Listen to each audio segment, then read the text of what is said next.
Meus irmãos, a paz do Senhor Jesus, tudo bem? Esse que vos saúda nessa hora, vosso conservo em Cristo, pastor Cristiano de Sá, passando aqui para otimizar o tempo, valendo-se do mesmo para comunicar-lhes uma pequena partícula das Sagradas Letras, das Sagradas Escrituras. Eu estava aqui pensando, enquanto estou a viajar, rumando mais uma vez a mais um compromisso, falar de Jesus, isso é sempre muito importante.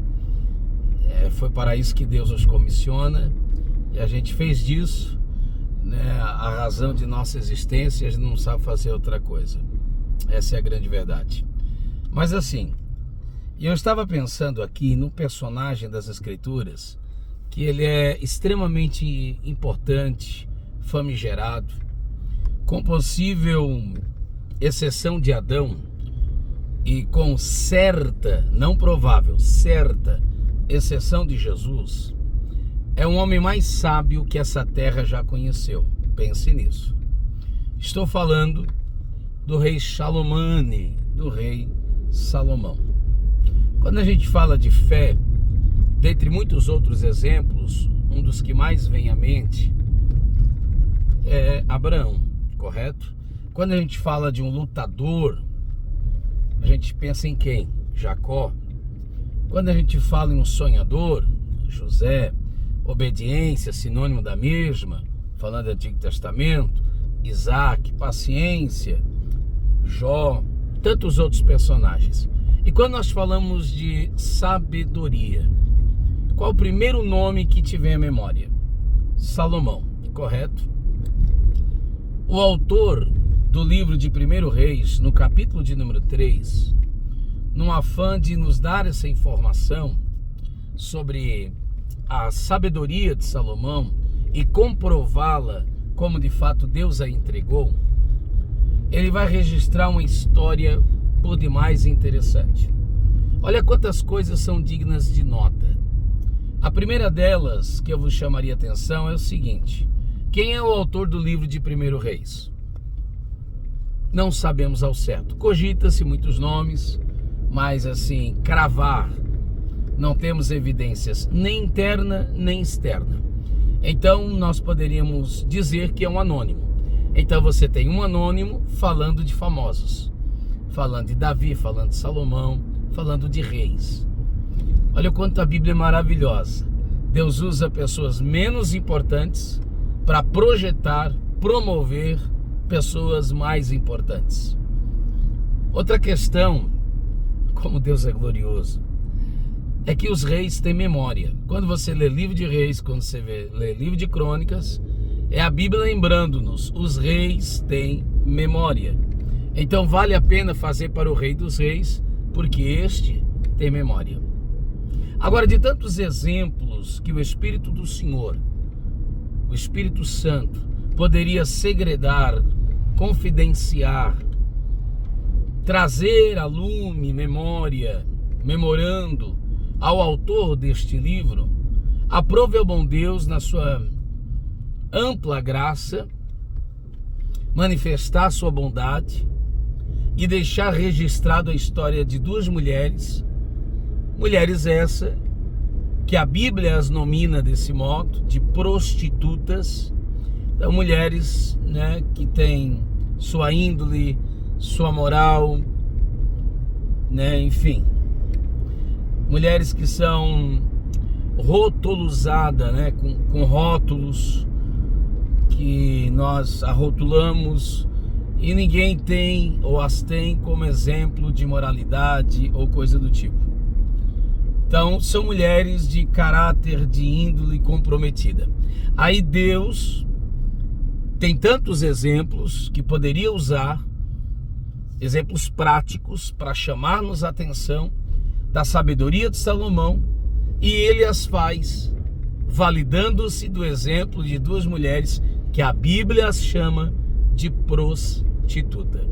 Que Jesus maravilhoso esse nosso, que manifesta sua graça, que manifesta seu amor e que comunica a mensagem do rei por intermédio de pessoas de caráter duvidoso.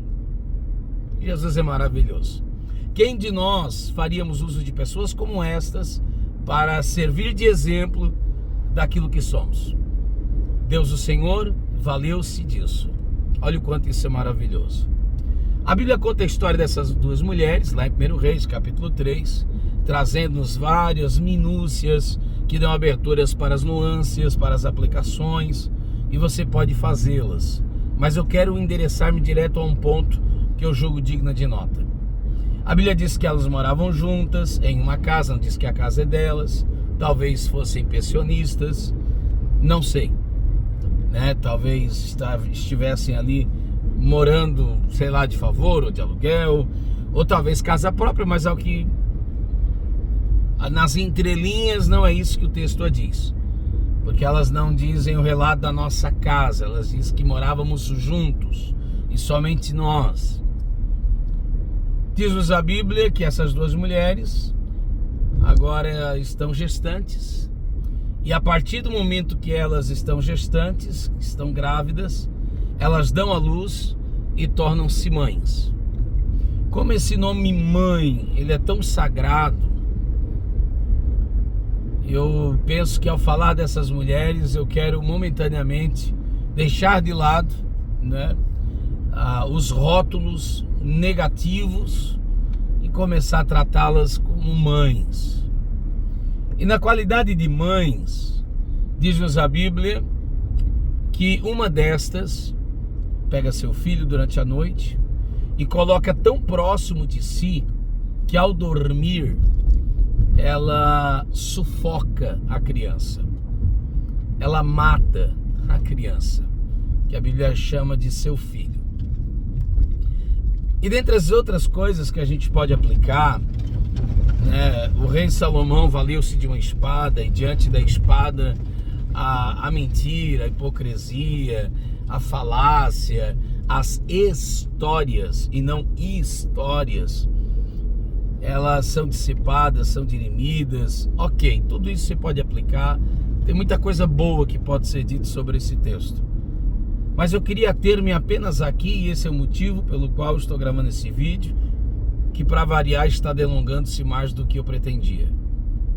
Essa mulher, essa mãe, o amor de mãe, mesmo sendo uma mulher de caráter comprometido, é imensurável seus traumas, seus dilemas, suas dores, suas mazelas. A gente não vai entrar nisso tudo, mas nada disso foi capaz de apagar o seu amor materno, e no exercício deste amor, ela vai cuidar de seu filho, trazendo tão próximo de si, que no afã de aproximar dele, de cuidar dele, ela acaba machucando-o, e machucando-o de tal modo que ele veio a óbito. E é exatamente aqui que eu quero frisar esta fala, como disse Salomão em Eclesiastes, tentar fixar como pregos bem fixados, e dentre tantas outras coisas que podem ser ditas, destacar esta: cuidamo-nos, porque às vezes no afã de nos tornarmos protetores, podemos nos tornar superprotetores e às vezes até mesmo invasores, e quebrarmos a lei do protocolo, invadirmos a privacidade e às vezes desconsiderarmos os limites do outro.